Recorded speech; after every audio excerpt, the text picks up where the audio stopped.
அன்பான கவிதை மட்டும் சொல்லணும்னு நினைக்கிறப்பா. சரி சொல்லு.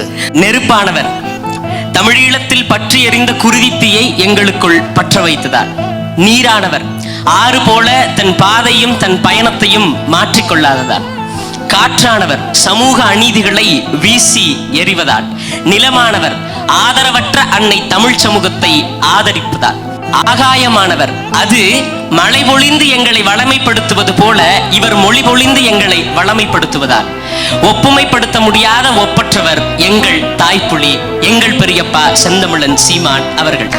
கனிமவள கொள்ளையை எதிர்க்கும் குறிஞ்சி நிலத்து முருகனிவர், 10 ஆண்டு பசுமை திட்டத்தை அறிவித்த முல்லை நிலத்து மாயோனிவர், வேளாண்மையை அரசு பணி என்று அறிவித்த மருது நிலத்து இந்திரனவர், நெய்தல் படையை கட்டியமைப்பேன் என்ற வருணனவர், என் நிலம் பாடையாகிவிடக் கூடாது என்று கூறும் கொற்றவையின் பேரனவர்,